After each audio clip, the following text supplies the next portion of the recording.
ko jamais au foot la pas un moto et billet qui n'en est na ba photo pas finga bato non bato ba otala la zuba honte moi naza super méga star ya Congo oyo na suspendant na longola bato musala ba porte parole pour finga bato na zuba bato acteur de yo utamboka oye kini koya odondi banda yo utabanda yo vana banda papa na biso manda comme na banda to maman la bino ndako na bino ça na kweni et puis oyo tundeka ba masa balobi que vienne na yo ngiama ndaluka koma boya peso ba occasion o lelo koma koloba yo c'est loko veut dire ta ya suka banduli c'est boye quoi nduli c'est peu moment minu tenga moi genre moi ma colossation de ni bon outil yo a présidenté veut dire ngala lekio quoi et puis nena loba ngo avec force ah JB yo loko yo JB yo loko JB chanteur na mona ba Michael ba Johnny Hallyday na tangwana te na linga tangwana te nga sona tala di boson tant que chanteur na mona ba Michael ba Johnny Hallyday atala semate voilà lelo na mokili batu bayi ko loko na oloba siko bien tout ba choqué na ajonga nazali 68 ans bo fouiller na monde entier ba chanteur âge nanga o bazo cartonner ba sala ba succès na bido so baza 2 ou 3 na monde entier lelo alors tant que batu mo bayaka oh vieux wana bon Miami avec qui nous traitons d'égal à égal. Les Congolais du décennant ne pourra jamais oublier ces bandas. Et c'est par la lutte qu'il a été conquis.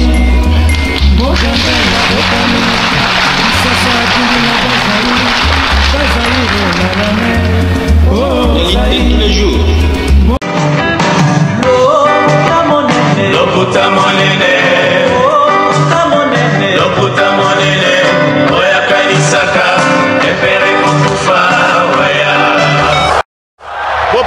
Bopusana, moyen mosusa kosa les alités. Avancez, avancez, avancez. T'es un tapis rouge. 2, 1. Bienvenue sur la Bev officielle. Tonton Bev, le transfert le plus cher de la presse congolaise. Merci de nous faire confiance. Merci de continuer toujours avec cette allure, de nous regarder, de nous prêter attention, de nous donner votre temps parce que on se rend compte que après toutes ces émissions, après toutes ces vidéos, nous retenons quelque chose. Et aujourd'hui, moi, je suis très content de voir que la communauté, nous commençons vraiment à devenir éveillés par rapport aux actualités musicales, par rapport à l'histoire de la musique congolaise, par rapport à ce qui se passe. Jadis, on avait peur, on avait de l'estime, on avait beaucoup de respect pour les aînés, pour ceux-là qui ont marqué l'histoire, ceux-là qui nous ont donné les goûts de faire soit ces métiers, soit d'écouter la musique. Mais avec beaucoup de recul, on se rend compte que c'était basé sur les faux. Et en allant à l'école, en ayant cet esprit critique toujours d'aller fouiller, d'aller fouiner dans les passés et comparer avec les présents, on voit qu'il y a beaucoup de choses à rectifier. Ça va prendre, ça va vraiment nous prendre du temps, mais on ne va pas se décourager, on va continuer avec cette allure de vous amener toujours la vérité. Mesdames et messieurs, si c'est pour la toute première fois que vous puissiez tomber sur cette chaîne YouTube, moi c'est Tonton Bev, le transfert le plus cher de la presse congolaise, l'international, la 12e merveille, les motivés de toute une génération, Monsieur Autotune, NFL, cerveau penseur, jumeau de la vérité, l'intellectuel pratiquant. Moi je ne suis pas au milieu du village, mais au-dessus du village. Mesdames et messieurs, aujourd'hui au sommaire de mon émission, j'ai 4 ou 5 sujets à aborder. Les sujets que je vais aborder ont trait 100% à la musique, mais seulement les tout premiers sujets, et ça quand on a très grande musique, mais ça va aussi nous aider à comprendre l'évolution de la langue de Molière, de comprendre certaines définitions, de comprendre comment est-ce qu'on peut toujours définir les choses sans pour autant être à l'école ou être passé sur les bancs de l'école. On ne dit pas qu'il faut fomenter les histoires, mais c'est même qu'il faut rester dans la logique et dans la cohérence. Communauté Nabiso, tout ça, peuple moro tellement, t'aurais-va trop, poto, tokota complexe, il y a bayo walbara français, tokota complexe, il y a bato batanga na l'école, il y a cher, tokota complexe, il y a makambu ebele. Mais, cela ne fait pas de nous des piètres personnes ou des moindres personnes, ou des sous-hommes. Parce que, tant que tu es un bon moi, nulle part m'empêcher Moutou à apprendre toi à tanga. Yango wana, sujet liboso to banana ezali lisusu ko définir nini auto bengi buzz, nini auto bengi succès. Ah ouais. Nini auto bengi buzz, nini auto bengi succès. Et Nathalie émission lisusu ya Jordan Kousa. Jordan Kousa labi biso tobima ba impoli, tobima na caché ya ba impoli. Pona musique. J'aimerais insister sur ça. Ba musicien tout artiste sont bien impoli. C'est parce que ceux qui ba bengi artiste impoli. Ezali po patron n'aime d'atinda ki afinga. Tu pas na ba onanda ko déjà finga rabakolo. Ça aussi c'est un point très important. Pour comprendre pourquoi je vais aborder cet aspect-là, il y a Angle et Malobaya, Jordan Kousa sur Kofi Olomide. Les lots batbaza choqué, les lots batbaza touché, mité mes abatuezo soit comment Jordan Aloba boué. Mais batouana wazo kapasi n'a pas propos à Jordan. Est-ce que batouana wazo kapasi n'a pas propos il y a grand mot pas au pétang avec Sarabatou sous la télévision? Point d'interrogation. Namboka autoponara, nan il faut te protéger, nan il faut te sacrifier, ce qui n'est pas une bonne chose. Nous sommes tous égaux. Mais, je vais prendre un aspect. Héritier Watanabe. Pourquoi les autres vont comprendre que Wenge va comme deux tendances. Je dirais même 3 tendances. Avant tendance Wenge ça qui fierté ferré. C'est-à-dire que faire comme tabundana fali boutique à faire na représentera Wenge. Mais Mikolo doit remarquer que héritier pèse. Puisque héritier pèse, les Gaulois, les proférés ne veulent pas que héritier puisse exister. Alors, vous allez constater une chose sur terrain. Pourquoi aujourd'hui c'est difficile de voir les chroniqueurs proférés ou les phaliphobes être en bonne relation ou en bon terme avec Ferré et héritier en même temps? Ça devient compliqué d'expliquer cet aspect. Ça devient compliqué de s'orienter sur lancer Wana. Au point où même sur terrain, au moment où le positionnement est comme compliqué. Les chroniqueurs vont soutenir héritier, ne vont soutenir Ferré. Mais ça qui aujourd'hui na tendance nini, ça annonce que na Ferré, na héritier, en bon terme, ils partageaient les mêmes communicateurs, les mêmes chroniqueurs qui s'opposaient à Fali, Faliphobe. Mais depuis guerre wana comme pena Ferré et héritier, au moins que même ma chroniqueur wana, comme on a du mal à se prononcer. Qu'est-ce qui fait en sorte que on a du mal à se prononcer les lots? Tori on a 4 émissions. D'où et comme une inquiétude makasi et comme il kobangi ça et sur terrain on ne sait plus où donner la tête. Et ça n'a pas complot. Et ça n'a pas demande aux salama. Tout pour les salamaki. Comme quoi, beta liso nangai, lobelangai, ezongi sanga, na telle l'actualité pour eboma mutuana. Je vais vous expliquer des choses. Abonnez-vous massivement sur la officielle. Musique na soto mo nara oyo. Quelque part, ba dozo bumango, et ba chroniqueur. Il y a des fanatiques, mais aussi entourage. À part entourage, bango moko pe ba artiste. Bango moko pe ba artiste de bazalina responsabilité il y a monene. On est à la émission où na ko meka un peu ko s'orienter na mo voir les fanatiques, les mélomanes, l'entourage et l'artiste qui tue réellement la musique. On est à la émission où il y a. Mais mesdames et messieurs, ça va faire 20 ans. Je dis bien, ça va faire 20 ans. Qui dit 20 ans? C'est de 2005, Tilelo. 2005-2025, ça nous fait 20 ans, 2 décennies. Pendant 2 décennies, l'artiste ou Ferrego là, la maison mère qui est Balomwaka, Bakendara les marquis. C'est connu de tous. Vous voyez, quand on a TV, un petit Balomwe, tout ça, on peut en tout Lomwe. Enfant de Yeboutou, ça va faire plus de 20 ans Tikara JB. Au revoir, Souverain Bina Dama, tout ça. Tout Tika Libandeko. presque batoutou au balongwa soit balongolier soit à longwe. Mais ça va faire 2 décennies. Il y a toujours les flous sur les départs des Fally. Je dirais même pas les départs, je dirais il y a toujours les flous sur l'absence des Fally dans le quartier latin. Pourquoi j'aborde ces sujets? Fally nous a dit qu'il y a une mise en disponibilité. Fally n'a jamais dit à la télé qu'il y a un quartier latin. Kofi Olomide, ça va faire 2 décennies. N'a pas eu courage à Olobate que na longoli Fally, tout na longola Fally. Les autres ont tiré conclusion que Fally a comme patron, Kofi Pazaraka a patron. Mais na maloba, toi na nulle part où Fally Loba qui a longwe, toi na nulle part où Kofi Loba qui na longola Fally, to Fally a longwa. Par contre, tous en a ba vidéo où Fally Loba qui na toujours soldat quartier latin, na longwa quartier latin, ceux qui s'imbitent dans un quartier latin. Et puis toi na nulle part où Kofi Loba qui vraiment ceux qui s'imbitent dans un quartier quoi, t'es. On peut comprendre quoi dans l'histoire à Fally sur Tozo Beta. On te remarquera que Fally a mise en disponibilité n'a-t-il les lots. Ils ont mis en disponibilité. Il y a durée déterminée ou indéterminée. Mise en disponibilité à Fally, c'est là qu'il y a CDI, Toya, CDD.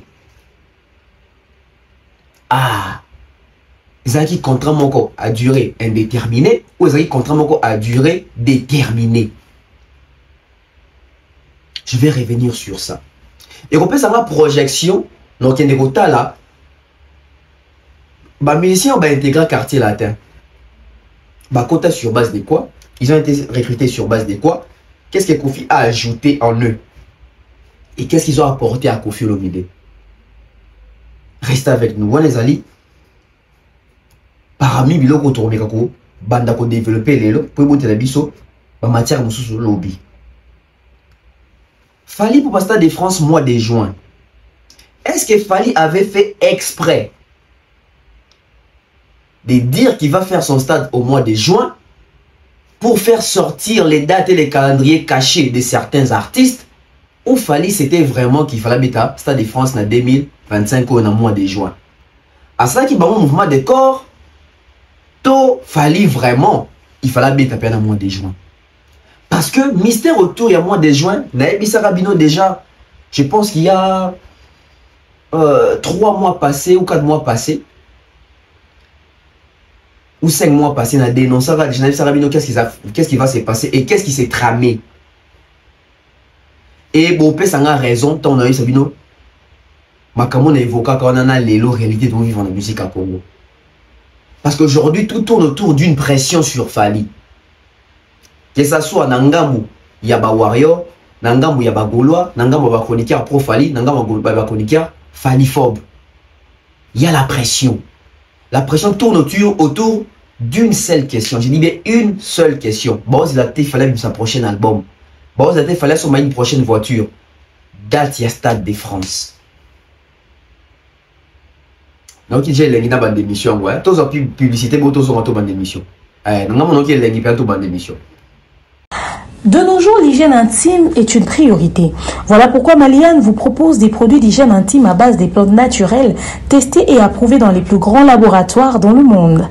Maliane vous propose des thés de fertilité pour hommes et pour femmes, de thé pour bain à vapeur after accouchement pour soulager les maux de dos, gel intime pour hommes et pour femmes, produits pour les règles douloureuses, fibrome, endométriose, polykystie, myome, resserrement du muscle du vagin, trompe bouchée et j'en passe. Vous avez également des produits qui vous aident dans tout autre type de soucis gynécologiques que vous pouvez avoir. Ceinture abdominale, vous avez les protège-slip, les bandes hygiéniques et tous ces produits sont disponibles sur notre site www.maliane.com. Passez vos commandes à travers notre numéro affiché directement à partir de notre site et vous serez livré partout dans le monde. Maliane, pour une hygiène intime parfaite. Commençons cette émission par le succès et le buzz. Lors de sa sortie médiatique chez Mboma Papi, Kofi Olomide a dit que Yeti Lelo Zakara a succès. Azo cartonné. Après ça, biso même en défi à l'obbi, tout look à travers les mondes ou dans les mondes. musicien nini ya âge nae o ti les dans un succès azo cartonné ngana sala qui mission pour une tacha mission un défi ça veut dire qu'après ça mission droit to luka na ela ki bino ba musicien o bazali plus âgé que ye o babeta na ba festival bazo za la bouquet ti le ba okende ba tourner o Kofi akende ra tourner te o Kofi ba bukaki na ba festival te o Kofi ba sala wana ya kombo a obeta ngote o lelo ba joana ba 80 quelques bozo toujours ba certification qui Kofi a aussi mbaté ya mona na conclusion na kenya na que oui Kofi a ça la buzz moi ça a succès. Mais il faut maintenant bien expliquer ça parce que tout ça dans un contexte. Nul n'a l'intention de diminuer Kofi, nul n'a l'intention de déstabiliser ou détester Kofi. Mais nous avons l'intention de rétablir la vérité. Parce qu'il faut qu'il y ait une définition, il faut qu'il y ait une explication, il y a des mots, il y a des termes, il y a des phrases, il y a des sens, il y a des maloba. Buzz et ça succès. On a besoin de comment confondre buzz et succès. Il y a un mot dans Moutou. Ça veut dire aller qui dans internet. Afingi, azuba vu ebele, ba bengango succès. Normalement, carrière et artiste. Il faut essayer de baser plus na excellence, na réussite, que na succès. Parce que succès et yaka et kendaka. Succès yaka et kendaka. Nandenge ya Congo. Succès au Stukas Nalita Bembo Basala na Congo Bandeko, vous n'avez pas d'idée. Bon, on a idée. Ba papa, ba maman Bolandara Bev officiel, beaucoup on a commentaire. Ba o ba viva époque ya Lita Bembo. Succès artiste wana sala, na habité ceux qui baza 2 3 au basala succès à l'olengi ya bongo na Congo. Je parle du Congo. Succès au Mutuloko là. To batu, même pas Moutou. Trio Majessi Basalaka. Succès au Mario. Monsieur Zaïnan, c'est ce qu'il y a. Non, combo kimi. Bato baebi babani, ba combo bande konso Trio Majessi beaucoup. Basala ba succès, il y a somme. Ba evoloko. Basala ba succès, il y a Rosakanate. Roi Pelé Marie-Paul. Moatayam, asala maman na succès. Mais finalité Zani, Trio Majessi, qui en parle aujourd'hui? Marie-Paul qui en parle, Stukas, Lita Bembo qui en parle. Pour ne citer que ceux-là, n'atteint qu'à Bango. Basé belé, ça la succès, volo, tout ça. Mais au moment, Lita Bembo ou asala succès. Qu'on quand même papa ou mana Congo. So tali carrière papa maman qui papa yamba, c'est la réussite, c'est l'excellence, Lita Bembo c'est le succès et puis c'est fini avec son succès. Ah ouais. Ah ouais. Observez bien. En termes de succès, vous voyez que Stino Mubi a ça la succès qu'on les carré dit à Missy. Non, pas succès. Mais en termes de réussite, d'excellence, il y a carrière. On garde plus Rédé à Missy. Finalité, il y a même Bataclan, c'est un soldat. Tout le monde a toujours un sens de succès. Vous voyez que ça va naître des pitchos à ça la succès dans Congo. Les rois des crocos. Mais dans le sens, il y a excellence, dans la réussite, il y a carrière. On voit plus JDT. Pour habiter dans El Paris. Dans le sens, il y a réussite. Non, on a compris. Voilà. Marie-Paul. À ça, la succès, il y a Rosakanate. Roi Pelé. Voilà, beaucoup de joueurs ont été makolo. Nous allons rappeler un jour dans l'histoire, parce que j'ai à dire et je connais beaucoup sur cette affaire, sur cette histoire. Même Adolphe. Marie-Paul, succès à Rosakanate. Mais surtout, il y a réussite, na excellence. Tu peux t'appeler sur le Amanda chante. Qui est à Marie-Paul. Qui est à Marie-Paul. Où est ça le succès pour les KJB? Mais surtout, nous mettons sur la carrière, excellence, réussite, il y a carrière. On va plus vous présenter les profils des JB qui est des WIR. WIR reste avec ses succès, ses majorités plurielles. Pour vous dire que succès va garantir. Succès, ça garantie. Succès, en tout cas, ils ont garantie. Pour Nanini, parce que, dans le format même, il y a bébé Chanda. Vous voyez que bébé Chanda, ça a succès. Il y a Osakanate. Mais toute la carrière, il y a jeune bébé Chanda. Toute la carrière, il y a jeune peut-être Inosbi. Regardez.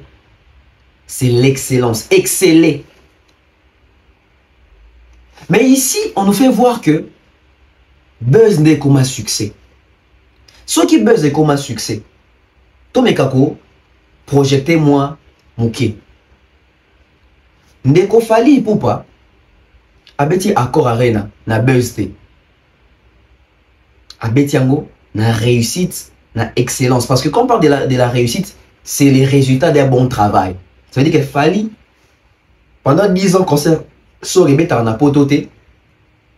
il a construit sa carrière au point où à nourrir communauté, à nourrir extra-communauté, à élargir public, à chaque concert n'importe quel combattant. Le quoi, il a fanatique et belé ou qui musique, et il a congolais, et hors congolais. Il a gagné son match, il a gagné son pari, il a fait accord arena. Avec succès, avec réussite, sans buzz. Et Botelier contrat sous 3 ans après, il y a trilogie. Paris La Défense Arena, Ovo Arena, ING Arena, sans buzz. Ça, on appelle ça succès. Pourquoi? Parce que avant qu'on amène la trilogie, il a fait des tournées africaines, il a fait des tournées américaines. Et après la trilogie, il a fait la tournée européenne. Naba ville, Moussouto, Naba province, hors Paris. Ça, on appelle ça réussite. On appelle ça succès. Donc ça veut dire qu'il y a les succès, il y a la réussite, il y a l'excellence. Donc ça veut dire dans Fali, on retrouve et les succès, et l'excellence, et la réussite. Il y a aussi les côtés buzz. Mais sur Tali, bah réussite naïe la musique, ça parle plus les succès, la réussite de ses productions, les bons résultats. On ne fait pas d'abord allusion au buzz. Faire un stade des martyrs. C'était autour, il y a buzz. À Outi Prison, Mwanamawa, à Kitina Kinabi, tu retourner stade et créer buzz. Ça, c'est pas un succès. Bah, tu veux dire, quand ça le la confiance à son raming dans la miniature autour de l'actualité, ça veut dire que, à un succès. Attention, l'actualité n'est pas le succès aussi. Au gros, en actualité, moi, j'ai un succès. Oui, au gros, en actualité, moi, j'ai un succès. Pourquoi? Parce que l'actualité, la majeure partie, il y a l'actualité et ça a provoqué. On ne provoque pas un succès, on provoque un buzz, on provoque une actualité. Dans cette émission, Lélo n'a vendu dans le lobby. Kofi Olomide a tenu une invitation spéciale, invité tout ça, qu'on puisse faire la paix dans Hilton. Ça veut dire qu'il a imprimé le mot sur Internet, dans cybercafé, dans caché tout, dans miniature. On a créé actualité. Bah, tu peux voir un peu, ah ben vraiment, Moni, ben voyons qu'il y a un Kofi a bien ici. Ça veut dire qu'on a créé et j'ai provoqué. Mais succès va provoquer un côté. Succès, ça rend une méritocratie. Mais seulement il faut gérer ça. Bah, fruit à bon résultat des robots là au succès. Ce n'est pas parce que Kofi Olomide Simba qui dansait dans Fouenge. Vraiment, on a succès, ils ont succès, ils ont Sony, ils ont buzz, il y a bien ti. Moni ba nambo kanabiso, ben la biso concept mo bweke, en bien ou en mal so bazo de belangai, ils ont actualité, non, en bien ou en mal so bazo de belangai, ils ont qui bien so bazo sa promotion nangai. Puisqu'il existe toujours les yin et les yang, le blanc et la couleur blanche et la couleur noire. Et il y a noire. Ça veut dire que artiste et musicien, personnalité publique, yoko yate ou le bateau, en bien ou en mal, so ba le belanga, et bon c'est la promotion. Mais bon c'est la promotion à ma bête. Vérifiez combien cassé au ba en bien, combien au en mal. Ou vérifier au moins que bon en bien, ba mouké, bon en mal, basé belé au point où les mal reviennent toujours. Au moins, si ça le quoi bien, 2-3 personnes va courir ici. Moukolo Saka Yamabe, Nabato va courir ici, Pe Bako Baluka. Ça veut dire que promotion les autres qui n'ont pas mabé. Image les autres qui n'ont pas mabé. C'est pas parce que Kofi Akanga qui fait en 2016 qu'ils allaient succès. Ils allaient buzz, mais ils ont succès. Chers fanatiques, tout le monde a qu'à faire JBA. N'a dit JB n'est Mikolo. Oui, que JB, il fait l'actualité, mais il a succès. Un très bel exemple d'ailleurs l'illustration en haut. C'est-à-dire que JB, son côté sur YouTube, 2 mois passés ou 3 mois passés, JB revenait plus dans la miniature, mais pas parce qu'il a succès, mais parce qu'il fait le buzz et il fait l'actualité. Mais l'actualité dans le sens ni, dans le sens amabé, JB lié bateau, JB koufeli moto, JB koufeli moana, JB koufeli musicien, JB. Ça veut dire que, comment les autres ont mis en amabé, même il y a mon co, on s'est payé dans l'actualité à bon côté. Est-ce qu'il y a un JB qui a mis dans la miniature bongo, ton actualité bongo, tout le bac succès.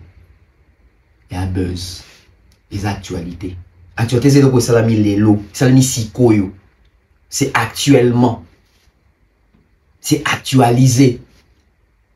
Dans temps réel. Où est Rasson? Où est Rasson depuis Beta Arena Grand Paris? A zongi trop dans la miniature, dans le titre, dans la bisso. Ça veut dire qu'à ça un succès, ce n'est pas le succès. Ça veut dire que, retour, il y a ces deux choses. Il y a le buzz. Il y a aussi la réussite, ça veut dire que les bons résultats, ça veut dire résultat naïe ou en arène à Grand Paris et créer buzz et vendre une actualité sans pour autant en un succès parce que il a je crois 2 ou 3 projets sur les marchés qui ne cartonnent pas, que les gens n'écoutent même pas.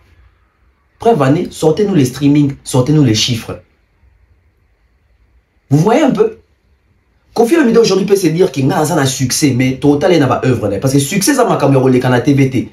Succès Makamouya aussi interviewé. Succès Ali Makamouya, bah œuvre Moussa Losala Rawana, ça produit quoi? Quels sont les résultats? Pour nous redéfinir succès Lelo na Congo, succès Vani na Maboko Mutumoko, Fali. Pourquoi je dis Fali? On prend tout le monde, babini si album. Qui son album est produit bah bon résultat et ils ont mis un peu partout. Ça reste Fali. Faire sortir un album les gens chiffres démonté dans Fali. Kofi a sorti son album, na Platinum, na Légende. On connaît tous. Le lot internet des alliés, on a à la portée de tout le monde. S'il faut conclure, mon rôle au bac, les lots tout le monde a succès. Je dis que succès Zali. Azo excellé, il est excellent. Réussite des alliés. Bah résultat positif des alliés. Et il y a aussi le buzz qui accompagne. Ça veut dire qu'en tout ça, Fali a ça. Mais ça, bah tout le monde il y a ça qu'on a buzz. On a succès, on a réussite. Azana bon résultat il y a zakana buzz il y a battu en actualité ana réussite mana succès ça existe Inos Biasalinze moko atangi ba warrior atangi ba golo atangi ba presque ba fanatique artiste de Pelé. Est-ce que ça lui succès? C'est un succès et ça lui même pas buzz. Donc tu es dissocier succès anini buzz et zalini. Pour musicien pour les capés na TV. Avec les battements talae, bon il attend un combat Fali. À ça on a encore attendu combat Fali té. C'est-à-dire qu'il a créé déjà ba doute na ba kanda na ba révolte na mitou ya batu bat boyo lo ba boyo rebondir. Ça veut dire que a commis c'est peut-être faire. Avec que ba golo peut boyo réagir. Ça c'est pas un succès, c'est provoquer l'actualité. C'est créer le buzz. Pour comment que mon gars sur un lobby bat ba loba. Té pour tumboli batu. On bat boyo répondre yo. Loba dès que au salle émission au lobby kaka yo occupé batuté mais na ba retour wana bat boyo loba. Par exemple, fallait qu'il fait une émission avec Marius à Chrétien Moutouté à créer polémique dans Moutouté. Fallait au le pour naïmba Moutou faut 100 000. Bat boyo réagir sans pourtant fallait tirer Moutou, sans pourtant fallait calculer Moutou, sans pourtant fallait le makambu ya batu. Na émission quand Marius fallait dobi. En tout cas, les lots faut bandeko, si tout bachène besoin botika coller sa musique. Après si conseil d'une manière très positive. Mais mon même bateau baza censé être conseil on est acquis à bango, bah il faut réagir, bah il faut rebondir. Mais au moins on doit l'équer lobby en tout cas. Le bateau soit les cas pendant l'orchestre en anglais. Il y a 2 meilleurs rôles. C'est-à-dire ça liango bongo. Pour tout cas bateau mususu ba roloba. Et wo par là au loba te nga son aleki.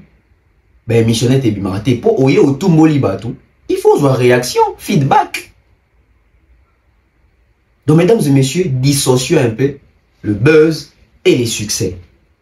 Buzz et les aides succès dans les aides soit tout le monde, il fait plus le buzz, il provoque plus l'actualité que les succès. Parce que les succès, ça m'a comme sous. Peut cartonner, peut faire carton. Il y a un peu de détails, mais je reviendrai avec. Alors, tout côté, on a héritier. Pourquoi héritier ne craint pas Ferré? Pourquoi ce résumé à descend, tu sens qu'il respecte Ferré, à Obang à Ferré? Il n'a même pas de problème à faire. Pourquoi ce résumé Tadé, aujourd'hui Fabregas, aujourd'hui Déplique, aujourd'hui Robin, tout l'élo? Bah, on y est face à Ferré, et comment boué? Maman Moutou, Keba, wana bataringue. Mais pourquoi héritier Ngumba Moutou est face à Ferré? Pourquoi héritier Ngumba Moutou est face à Ferré? Si je vais tout le cas na wenge maison mère, oh eta nzela mon affaire, to après faire, la majorité va respecter affaire au point balinga même pas qu'on a un problème d'affaire. Au point bali que so simbi faire net au simbi wenge comme ka coûter. Parce que ba vrai fanatique à wenge à tongo ba rappeler que tant obiso to banda na maison mère to banda mon na ba faire bien aux na alors kangambanga. Mais qu'est-ce qui fait en sorte que héritier Watanabe en foucaté devant Ferré? Il n'a pas l'inga local, qu'on fouca. Et là. Qu'est-ce qui fait en sorte que héritier en foucaté devant Ferré? Alors, moi, je suis. Na fin dit. Dans cette analyse, moi, je me suis dit, Nabi, bah, chroniqueur, bah, je battre ou donner la tête. Tant mon héritier, ça dans la maison mère. On a fait Rabunda, on a fallu, dans des nabissoirs. C'est-à-dire que, oh, nous, ça s'allie wenge. A quoi jamais qu'on y a mbalamora à côté de Fali, il faut avoir pari à faire. Parce que ça wenge. Menga, Aden. Tant que héritier par l'ongwe, ils avaient des missions pour héritier qu'on tient plus faire en avant que Fali. Pourquoi? Parce que wenge. Mais quand héritier a compris que on dit qu'ils ont conditionné biso que tout l'ongwa après faire, bas en a ça faire. Héritier, téticulé, mouta grinta, m'kale, albi, non. Ferré, tout bête dans la maison mère. Bah, fallait on a tout bête dans la bango génération, mon quoi. Ça dit qu'il fallait que focal côté dans le quartier à faire à on a peine à tché à. Ça dit que j'ai un mot à dire. Héritier a commis qu'on soit position. Pas position à soutenir Fali. Pas position à soutenir Ferré, mais position il y a que héritier existe. Héritier existe. Baza 2-3 au premier poteau nae, poteau ande roselae. Tant na salle de ba obelelae. Je pense que la génération à Bango il y avait que Fali héritier. Fali bazela na Bercy. Bercy 2000, bazela ande mon sakanate. Et Kofi Kutoye bak. Bota Bercy a démis ton Kofi a présenté Fali. Bomba pa muto asuka bite yo. Fali ne mutasi sa concert wana. Bato atala Bercy ya Kofi. Bomba ke Fali mutasi sa Bercy wana. La personne qui a fait la dernière danse c'est Fali tant robina auto ba écrire son matobia concert ici na Fali. Les clous du spectacle, main event, mutasuka fa clôture. La maison Melzaki héritier, premier poteau à 2002 je pense double zénith. Héritier. Héritier. Si vous héritier c'est quoi bon ça veut dire avant d'atala bi oh.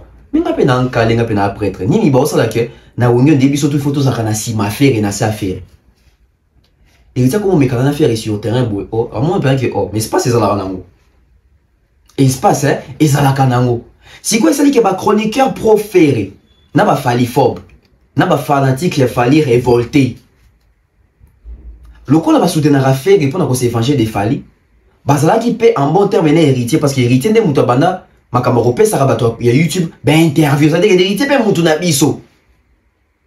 Tous a fait répondre à ça la fali pas si. Tous ont obligé tout de bien à faire, mais héritier peut monter na biso. Si vous savez que les lots, héritier na faire tête à tête, bon yo kanate. Ma chroniqueur on a beau observer bien. Bon observer bien même chroniqueur va bien à héritier, bien à faire malamoko. Bah on a problème les lots, ils ne savent plus évoluer. So kumisi faire. Wata rota loli sumobwe. So kumisi wata, bato affaire ba rota loli sumobwe. Bon observer bango bien. Non, tant que on a boebi bango nyonso ezaki azara bien à faire, azara bien héritier, alobela héritier, alobela pe faire pour attaquer Fali. De lorsque guerre ezali entre faire na Fali et faire na héritier, tala bango ba na position té. Ils sont perdus. Ils ne savent plus où donner la tête. Ils ne savent plus kocha likolo wapi. Déjà pour la petite histoire, Robin Mondibo va jouer le 7 juin na gymnase ya Maribel. Frère va jouer le 7 juin na ING Arena. Bokanga bien côté. Ça veut dire que ba chroniqueur ya poto bazara plus na France, ça veut dire Paris. Na Belgique toi na ken piana. Marc Etabou il travaille plus na Paris. Na Belgique toi na ken piana kaka. Ken piana kaka. Na sens ya audimat tout ça audience mais Ken Piana Ferré, basé en bonne relation. Et puis qui va faire et va contacter jamais Ken Piana pour la promotion sur Belgique, ton couverture et événements. Donc faire et ce cas ligne ING nae et soit couverture, en tout cas il faut débourser bon. Mais tout le monde a déjà que bah signer les habiletés parce que bah chroniqueur oh bah ça la promotion il y a parlé de la défense arena. Toi il y a Adidas arena pour la faire tout besoin accompagner Ferré. Qu'est-ce qui se passe tout le monde a bango dans plateau na bango que faire essayer contacter bango appeler bango bongo ba banda promotion parce que les mission il y a parcours faire le bango bien na plateau na micro éthérique que parler la défense arena yene muta pesa ba bongo pour la promotion tout le monde a David Mumbele ba tcha ba image ba faire ba tout ba ni a faire ça dit que faire a déboursé un bon si que depuis ING ça l'a annoncé si les autres monde arrêté ba annoncer on va publier rango to mi tout na question faire na foutité to faire un bébé na penzana batongo tout. Parce que danger zo kota côté ni. Danger zo kota na milieu o que héritier a libéraka. Et muluba wana apesa rambongo. Mukongo wana faire azama problème moins compliqué na makamambongo. Ndenge masole betamaka. Et so tali la majeure partie il y a des chroniqueurs, il y a des médias, qui soutenir affaire et la majeure partie de Wata. Vous observez bien. Alors que les 7 juin, les anti concert à Libaya, Robinho contre Ferré. Mais le concert à Robinho qui est l'invité, héritier Watanabe. Si on va chroniqueur, nous sommes héritier pour Nambongo. Vous connaissez les 7 juin, bon, il y a des places offertes, on ça ne rien. Tout le monde est ici, héritier peut savoir quelque chose. Là, on a encore un problème. C'est-à-dire que héritier, directement comme ça, chez les faire liberté, mais la présence d'héritier dans Paris peut faire en sorte que les chroniqueurs à Paris va bouger Paris, va l'ongwa Paris, tout va bima Paris. Donc, comme on a dit, faire un article dans 3-2 chroniqueurs au Hollandais, mais nani ba Hollandais. Na période, il y a le 7 juin. Ceux qui ont chroniqué à la faire et puis dans la ING Arena, peut-être les abadjas kavou. Mais est-ce que bah on est sur bazano ba ta wata wana ba rotika wata na Paris ou ba qui couverture il y a les 7 juin tu as un problème. Martha boke wapi. L'aura tendance au kende wapi. Nani susu na poto wana. Nani susu na poto wana. Ba moto bobe ba sende ni mission na ba komote. Ba bakalion boke wapi. Papa parole sona bokende wapi omonde bako beta na mitu bango na bango héritier qui a créé quelque chose qui tant biso tout le monde on ba kaboué mais les 7 journées pour comprendre ce qui va chroniquer wana bokende wapi parce qu'il faut pas couvrir événement chroniquer pour longwa Paris à kende Belgique c'est qui faire à Tchembongo c'est qui faire à séjourner c'est qui faire à foutelier hôtel c'est qui faire à pessier badge. Est-ce que y a aller-retour dans le transport et à faire Tormier dans le transport et puis on s'en va n'importe va foutre et que ça même pas déplacement ou soit tu à Paris non seulement à dépenser des billets pour un déplacement mais héritier na souka concert à Ochamwan Zatana.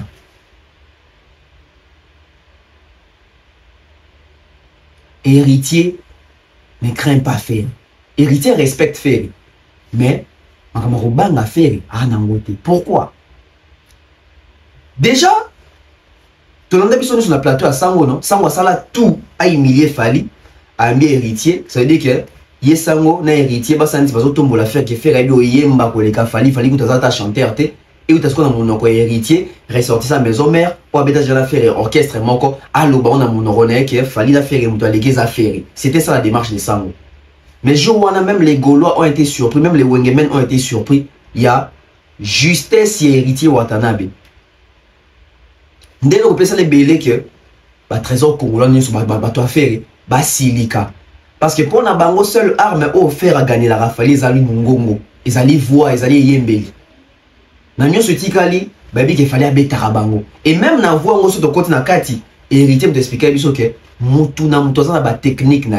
Parce que quand les gens disent que faire à l'équipe fallait na oyemba, les gens pensent que na makabutu ya oyemba faire à l'équipe na ba technique. Ça veut dire que faire à na voix na o alikolo o fallait ça la rater. Fallait ça na voix na o katikati o faire ça la rater. D'où l'explication d'un chanteur comme héritier était très importante pour Nabiso Jorouane. On va encore se rappeler. On suit et puis on revient. Polémique. Yo penza polémique té. Polémique. Ozala ba critère oninga oyeba awa soki mutu ayembi. Aza obligé yemba lokwa yote. Mais il doit être un bon chanteur. OK? Fali na feri. Ngam tu na tuni fali na feri. Ah ouais. Nazo la succès. Alors la mamba oyemba po yo mais c'est le chanteur. Makambo succès na ko tuna wera po wera muta succès. Alors tuna makambo oyemba. Fali na feri bazo yemba. Sans que mutu akenda ko tino studio pour la moni ya blom sezo beti concert ba kena ko lamba on studio avec. Na lo bela wana te. Na lo ba bina lisangu yo mais c'est le chanteur. Jeune talent de bango ba obenga. Fali na feri. On dit qu'il fallait la faire. Non, il fallait la faire. Ah, il fallait la faire. Bah, chanteur. Non, Lucas chanteur. Bon, bah, chanteur. Ah, au même titre. Il faut pas oui, habitant au yolo. Mais ça va combo différent. C'est là. Même que ça tient à peine, on va pas chanteur. C'est là. C'est là. Au lobby dans maison mère. Aux agitants aux obéta, au commissi Olivier, tout ça fabrique ça qui n'a sima. Mais ça n'attaque à liboso, tout solo là, makambo. Au côté bonne. Eh, dans ce moment là yo. La ligne là, bah fallait na faire qui est le chanteur. Bah on va chanteur. Bah chanteur ya Congo kaka. Oui, bah chanteur à Congo, on va ba chanteur. La qualité. La qualité. Bah on va ba chanteur à qualité ya makasi. Bah on va so il faut yemba. Nani ozo à l'aise, peloton ozo yemba, no bimé ça qui héritier wemba. Ça sincère. Sincèrement on a ponaté, na fanaté. Na fanatique na bon. S'il vous plaît. Est-ce que vous avez fan Olivier? S'il vous plaît. Vous avez fan Olivier? Nazo na lo banao. Non na lo banao. Na pas autant que Olivier na eboa. Olivier na eboa il s'est complété.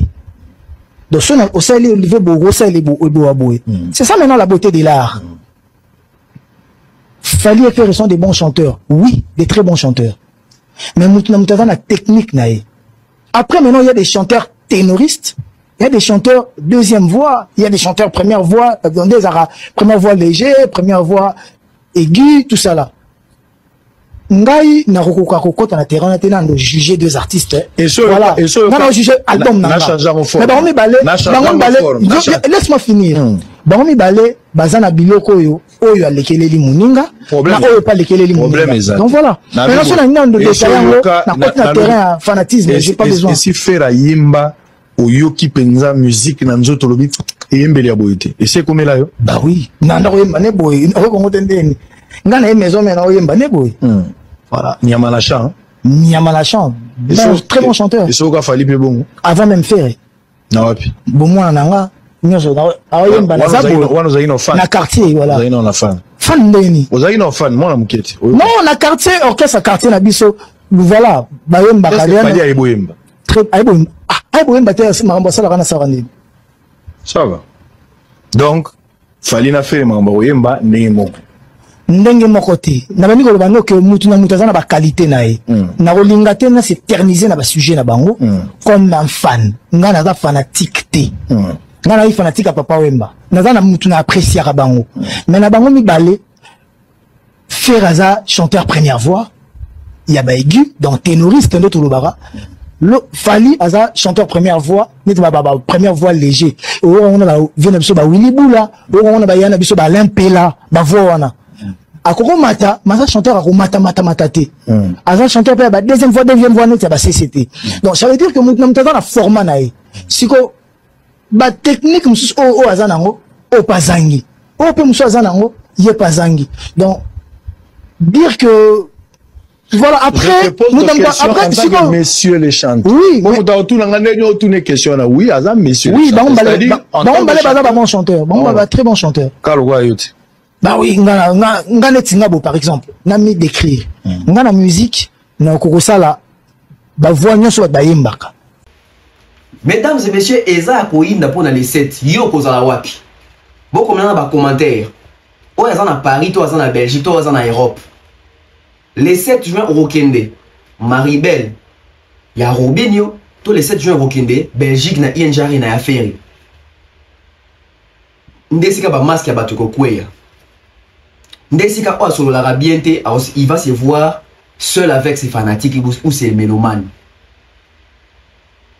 Réponse héritier de ça qui va te beliba. O ba commissaire Affaire ba mona ki ah joyo lobi loko yo, to lingrate ba to ba yeba. Parce que c'est une vérité.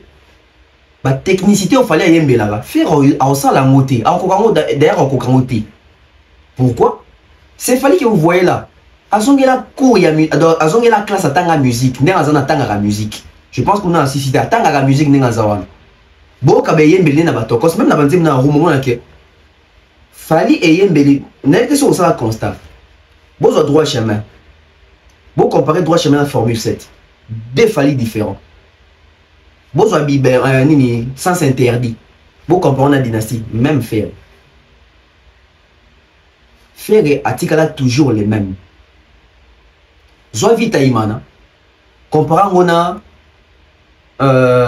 victime d'amour. C'est la même chose, c'est les mêmes faits. Zoa vita imana.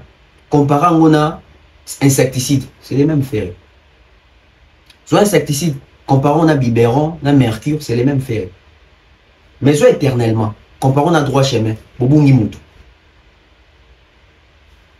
Ça, on appelle ça l'artiste évolue. On appelle ça l'artiste évolue. Et héritier ces jours-là, il a eu raison.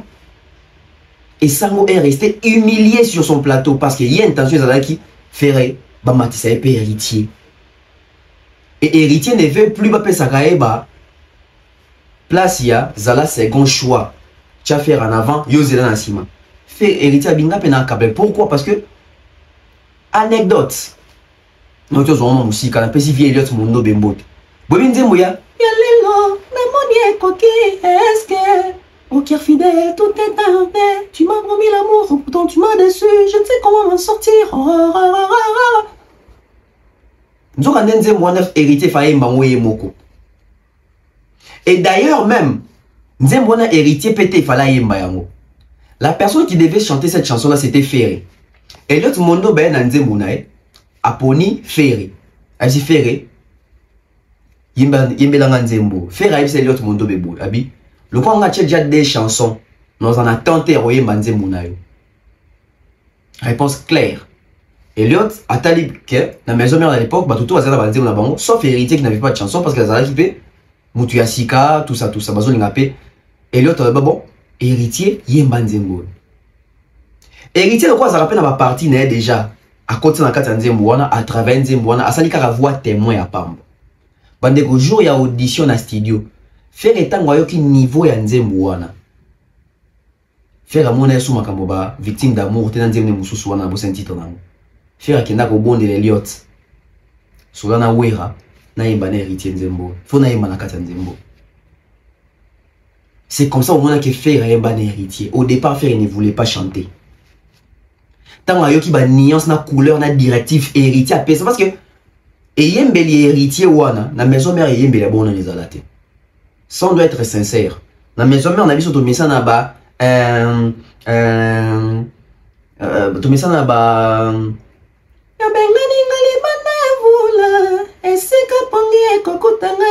Ton message là-bas, biloko. Ton message là-bas. Makambo yango atusha motema na nintonga nende na ningana nalilaka yo zonga mawa yo ya na wengeza kibongo na wengeza kiba onani bazela mbanda tena bolingo na ndimayo mansanga na komela ekitinga na motema hebimi hebele hebongoni ekomi makila biso misana ka bongo Tu penses là-bas, nalingi na yeba machanti, soki na tina mana mokili kaka pona ni okama. On a wenge, maison mère. Tu mets ça là-bas, Miami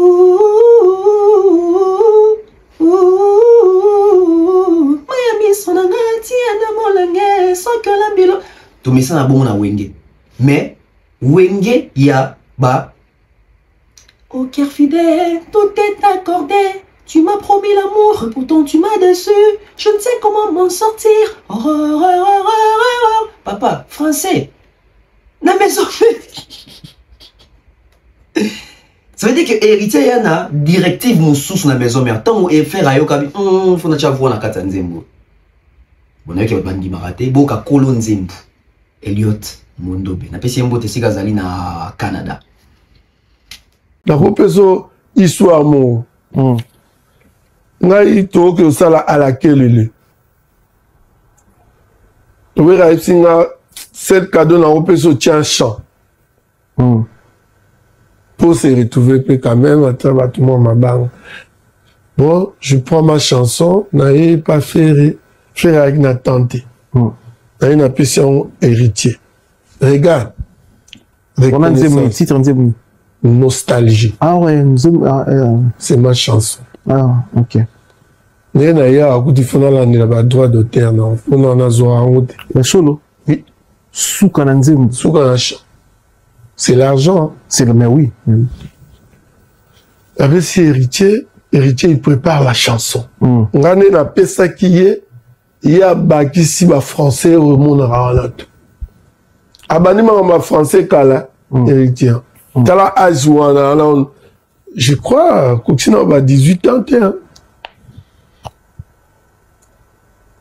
à 800 on a à décortiquer on a Paris Philippe Guez a programmé to papa to continue à studio chaque va dans le studio que batu bayo karandenge héritier aime bien on a témoin et comme jour héritier oye manzembo ozolandanga millénium très bien faire en tant que chef d'orchestre abeninga pemeli abi ah vieux chant héritier il faut tout passer là on biso mibale ah oui mais au pesa qui on nous faire comme ça liboso faire elena ye pour nzembo a préparer avier na ozo tenter ah on prépare nzembo non héritier pour y faire à préparer des chansons ya yemoko il y a des chansons alors héritier comme magi na nzembo te ok d'accord pesa on héritier comprends dès que commis na studio le même jour abeninga pemeni c'est pas moi qui décide président wera bendi wera pemeni wera pe netiaza chef d'orchestre asi Elliot idée za mabete bakabula on ba mibale c'est ça la vérité de la chanson parce que Mikolo déjà banate sur les affaires et tout ça la chanson c'est à moi j'ai donné à héritier ok babindo mabia tia vocal Kabosa mabia tia vocal c'est héritier qui a tout préparé. Okay. Ok. C'était important que ce soit parti. Et du coup, bah bêta dans le studio, résultat sur terrain, toi il m'a gagné dans le duo, ça héritier. Parce que héritier c'était du nouveau et puis c'était la ponctuation, la diction, les respects dans les prononciations. Faire il a mis sa belle voix, mais héritier c'était et la belle voix et l'intelligence. Ça veut dire la sens maintenant qui musique obi oh wow et bobi ba résultat nango na ba concert live boyebi ba résultat nango na ba concert live si ko héritier o asa conscient que faire oyo na yemba na pe na wenge c'est un bon mettons ba tikara biso battle na betaille pour ni le na terrain bazo linga ba bisanet inférieur que faire je dois m'imposer et le fait que héritier veut s'imposer bato et monsieur ça va mon passer et ça bino passer pour ani. Ne mérite-t-il pas? Il les mérite. Il les mérite. Il les mérite. Dans la carrière, mon côté, faire dans la carrière, il y a mon aîné. On ne peut pas les retirer ça. Faire ça na bandembu ebele, toro le molangote. Faire ça na balbon ebele, toro le molangote. Faire, je pense, même en matière de salle na poto, on a pas ça les belé qui wata. Mais n'empêche que wata existe. Et wata fait babio mususu mieux que faire. Wata beta va conserver puis à $400, à $300 offert à kokate. Wata tu ba visa offert à kokate à kosa qui fali makam. Ça veut dire que à peine na makambu na ye offert à koko salate. Mais ça ne veut pas dire que faire à moindre, non, les pas à moindre.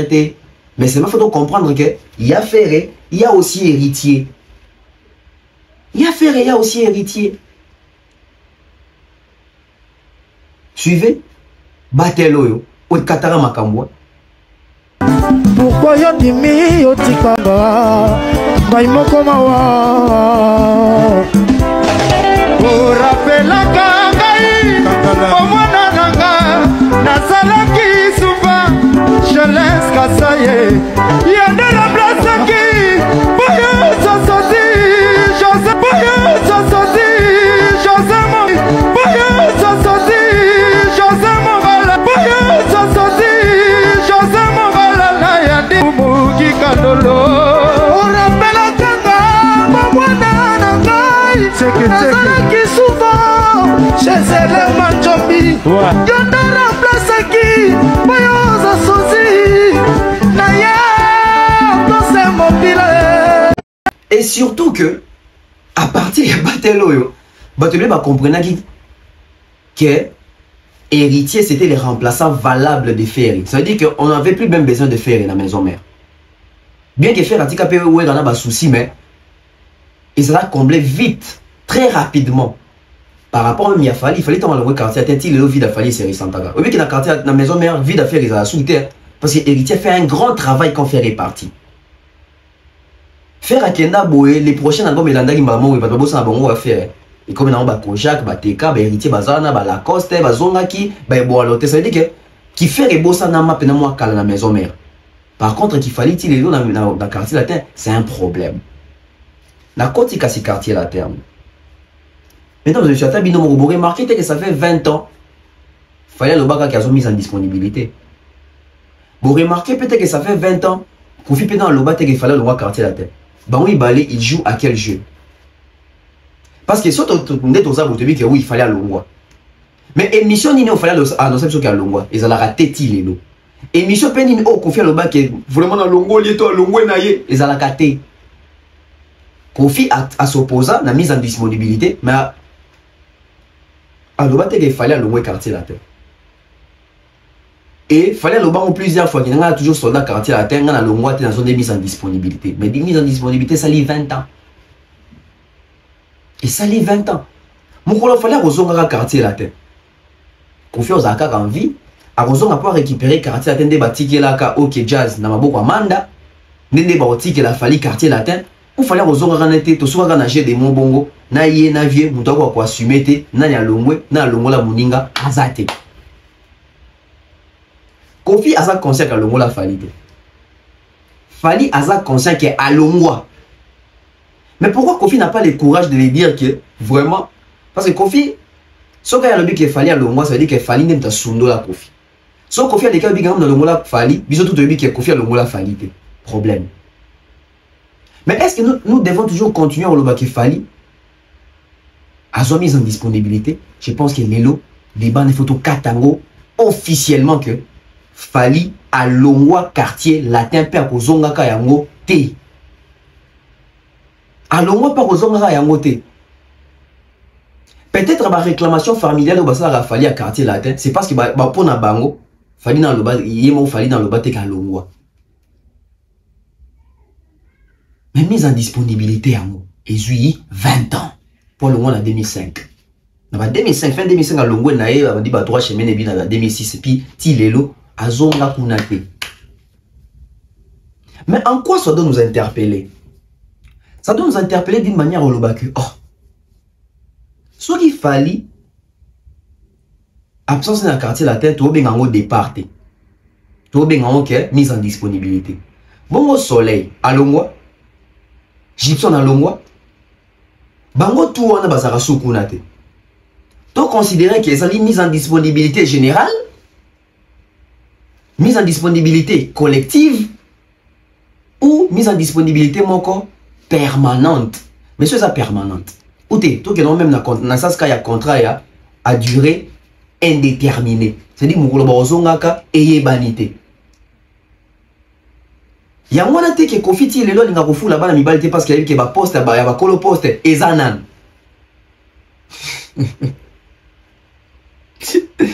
Mine derrière, ça va faire 20 ans dans le quartier, à fouli moutouté, au moins, on va fouli, à combien de succès, tout ça, azarté.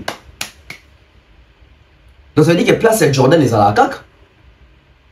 Place à moi, on va mettre ça à Jordan.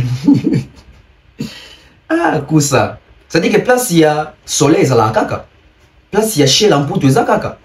Place il y a mirage et à caca. Place il y a gypsum et à caca. Place il y a fali et à caca. Est-ce que les autres patrons en quartier ont courage à quoi ils s'habillent sur que bah mission newana bah longwa bango moko toye muta longo là-bas parce qu'apparemment en quartier la tête confiné dans longo là mutute bah tunde batika gae to lukana mission ni okofi paye mo longo là c'est dit bango nde bango na kekoki ba ke na bango ake na bango et fallait dans longwe mise en disponibilité, respect, groupe d'accompagnement. Mais on observe bien aujourd'hui notre musique. On observe bien aujourd'hui notre musique. Bah groupe tout est comme un groupe d'accompagnement. Même bah leader on va télé la fali qui a beau l'endetté ma comme dans un orchestre. Mais si on tali bien le fonctionnement, et un groupe d'accompagnement. Sauf qu'on zongi nakala. Au moins on a un groupe d'accompagnement. Au moins, les amis PK kaba groupe d'accompagnement. Seulement, les amis va contrat il y a exclusivité. On a un groupe d'accompagnement, mais on a un contrat exclusivité. Tout comme Lelo et pas Fali, bah on a un groupe d'accompagnement, mais bah on a un contrat exclusivité. Parce que dans un groupe d'accompagnement, tout le monde n'a jamais chef à télé l'équipe. À quoi ça a Fali? Ça veut dire qu'il y a un groupe d'accompagnement, il faut mettre un tout.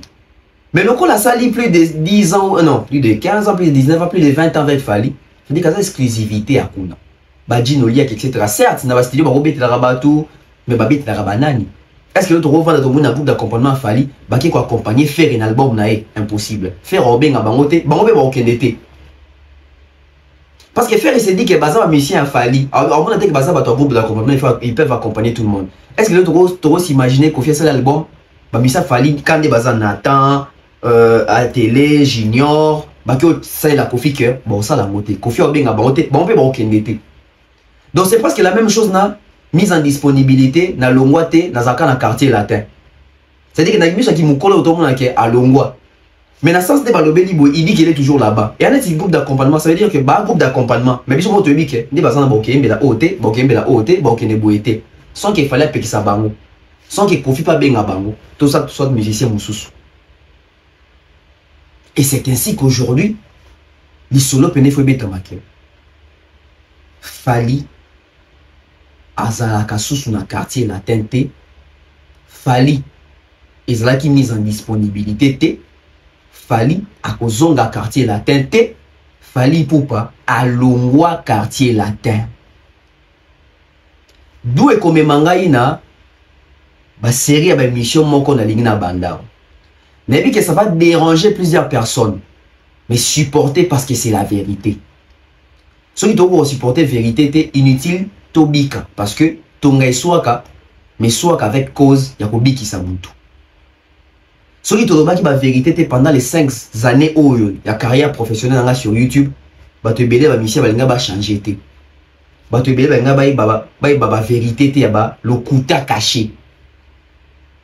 C'est parce qu'on a appris de la peine, il y en a auteur, il y a carrément glissant la musique chronique, c'est carrément glissant. On vous menace de partout, on vous cannelle de partout, on vous cannelle de partout, bon c'est un complot, un cabale. Pas parce que vous avez monté ma faire parce que vous avez révélé ma cambo balingaraté bimanami soit battu. Mais il faut bima parce qu'il faut tout comme histoire à musique. Il y a bissou. Tout comment on a lingala, tout comment on a français. Tout comment en anglais, tout comment en portugais. C'est important. C'est important. Mais est-ce qu'il fallait avoir mise en disponibilité? Et il a fallu tourner les lots? Je ne pense pas. Je ne pense pas. Il fallait avoir mise en disponibilité et il a fallu tourner les lots. C'est un autre fan. Mais puisque nous parlons moment, on a fallu tout ça, les mots de transition. Stade de France. Mouvement des corps et amis. Mesdames et messieurs, bon remarquer, pour annoncer un mot déjà. Mais si mettez pourquoi? Parce que bah, on a producteur. Et si mettez pourquoi? Parce que nous avons linga zone. Et si mettez pourquoi? Parce que on a dénoncé qui. Et si mettez pourquoi? Parce que la guerre d'esprit n'a pas ego ezali. Bolanda parti oh très bien. Vous comprendrez pourquoi l'artiste congolais au besoin de poto, ça tourne autour il y a mai, juin, juillet, mai, juin, juillet, mai, juin, juillet. Il y a un concert. Il y a un stade de France. Pour acheter là au monde annoncé qu'il y a bandé. Ils ont des musiciens congolais, il y a quelques politiciens congolais, il y a des promoteurs congolais, bah au Sangal. Pour battre date en 2025. Ils ont un concert, il y a réconciliation d'artistes congolais. Comment comme d'habitude. Bon calculer puis autre fois au monde ba tête ya miné la musique Congo ba ça c'est comme ça moi il y a congolais de retour et réconciliation tel bon pour la période de Stade de France parce que cible na bango ezaki ba dembe na Paris la Défense Arena le rôle est simbité ba créer concert collectif il y a artistes congolais na Paris ba luka salle moko to luka espace moko cible na bango. On va développer sur ça dans la prochaine émission. Thierry Mombaya m'a recevé à Paris. J'ai fait cette révélation. Mesdames et messieurs, c'est vrai cette révélation. Parce que Ibandaki déjà Kosalama. Mais Katani pourquoi? Bon, révélation Zanin vite fait. Pour ne pas tout le temps yo qui me bon moi va comprendre bien. Artiste congolais mingi bitumba na baon en 2024 pieti na 2025 o ezali que baola la pongite pour la Stade de France afali bakana ko betango ba betango te bakana ko salango ba salango te ba annonça que eya te mais tika bango na panthéon mo na musique na biso comme quoi et Keba Joana a risqué même ko beta Stade de France. C'est-à-dire même pour n'avoir bébé qui est ouais si ma biso ça la monte mais biso tout que na honneur qu'on a voulu essayer. Mais le coup la musique n'a pas un système moroboué makamba kolo ba salaba miki ba sala monte to balé qui ba sala jamais. Mais fallait y a bouki ba porte sur ba limite sur ba chaîne nyo sur na boué il s'est positionné il s'est pointé et on Stade de France. C'est-à-dire batona tout au balaka ba Stade de France ba côté antima. So ba côté antima ba ça ni ba ça la tout fallait habiter Stade de France ou en 2024, ils ont multiplié plusieurs choses, créé les problèmes. Ça veut dire que tout le monde image musicalement ça fort. Pour ne pas affecter, ça veut dire que tout le monde a une vie privée. Tout le monde a une image d'artiste. Une image d'artiste, ça veut dire quoi? Tout créer les problèmes. Abota awa, achazeni awa, awangana awa, ça irresponsable comme ça et il n'y s'abat tout fali. Tout le monde a une vie privée nae. Ah, mon nana kuta zara yete, mon nana za yete, mon nana za yete, mon nana za yete. Ah, il s'imite. Ah, moi c'est Nazaki Ndumba, moi c'est Nazaki Ndumba, moi c'est Nazaki Ndumba pour faire réagir kaka. Et s'imiter. Ah, Niki. Et Simbakate. Le col à concert en haut bétam. Qu'est-ce qu'il faut faire? Biso tout peut photo bétam à concert. Mais toi, on a public où il y a été. Mais seul son concert peut alimenter nos productions. Il a dit qu'il va faire ça au mois de juin. Balinga Bassani, Balinga va créer concert moko en commun.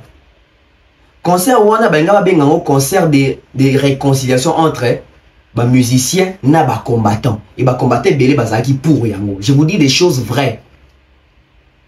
Et dans le concert on a Balinga va officiellement si le concert les ali artistes au bomoni awa parce qu'il va yokani na combattants.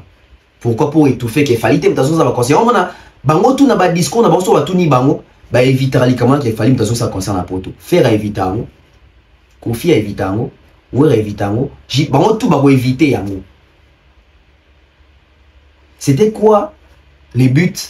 Bah ça la concert moko en commun bango tout na otanga ba kombo te na bi bango tout quelqu'un ba poni espace moko ya monene na poto ba sangisi ba force na ba fanatique na bango conseil ça là que fallait so rebeta stade de France na mois de juin bon chaque concert na juin je vous avais dit ça mais le quand la makambo le kanye belé l'homme propose d'y dispose na era suka mingi ba yokani souté pourquoi ba yokani souté et ça lui que en fait mutabebi si plan oyo ezali wera mutabebi si kopo eza wera tant wera yé invité héritier wera moni ke bateau presque ba na concert héritier ba linga kae bando zela mingi ba ki pona e wera s'est désolidarisé des autres. Wera a compris les jeux, il a compris que oh ngana ntsone ngata no kana makambo na zana bateau te ça veut dire que je dois évoluer seul mais seul avec des stratégies génération berceau na fongola ki bino miso na génération berceau bomona ki batiakola bomona ki ba Chili bomona ba Gradir bomona ba Niska bomona ki qui est black non qui est black avec un concert à rendre hommage à nani clin d'œil nani na wera je vous avais dit non bochaki tembe bino pe bochaki tembe na bisa ki bino mpangi plus mpangi est égal à mpangi version 2.0 mais je suis pas là. Tant que Ramon qui est salmi bon à réussir, Batunio ce comique est bon, il faut pas créer. Batunio ce comique est bon, il faut pas créer. Pour nous pas sur la producteur, naeto, promoteur, naeto, tourneur, naeto, label Motoni ni moi il produire. Ferré, Paris la Défense Arène avril, c'était l'espoir, il y a bâton à tout. Parce que la carte il y a concert il y a Ferré wana. Bon comme stratégie de là qui. Faire un gars invité bah via Wenge. Pour notre petit capitaine store na You Arena. Faire désolé on a dévoilé kaka. Faire un gars invité bah via Wenge. Bah via quand je dis bah via Wenge on est sur Boyebi. Faire un gars invité les marquis. Faire un gars invité bah via Wenge les marquis. Faire un gars invité famille quartier latin. Bobi Batuni banga ya na quartier latin. Et faire à l'invité bah musicien ou bah génération aller au bandimé à au moment que vient à Bango. C'était fait à dessein. Tant que Paris la Défense Arena va annuler en ba lendi maboko ba ba décourager ba ba profiter bien le quoi yo fait gros quand on ba tout ngana zo les devant au mona ba date bima au moni ba Arena Grand Paris bimi au moni ba hippodrome bimi au moni ba salle bimi au moni ba projection ba future production paysali mais bon à la période mai juin juillet. Pourquoi? Parce qu'il fallait le bagarre au Stade de France dans le mois de juin. Il y aura quelques dates aussi encore en Afrique, en Europe que je vais dévoiler. Et pour après se reposer un peu, se concentrer sur l'album et pour revenir très très fort. Très très fort en 2025 en France, à Paris. Me faire rêver peut-être aujourd'hui après Paris La Défense Arena.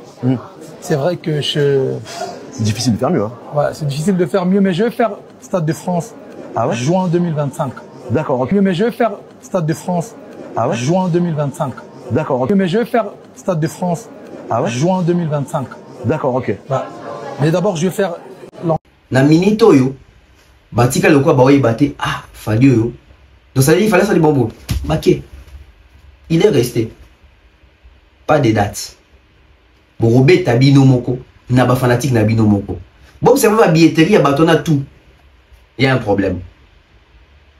Pour émulation, la polémique, la concurrence de ça, la ba billetterie comme. Le coup là, il n'y a rien en face. C'est maïs.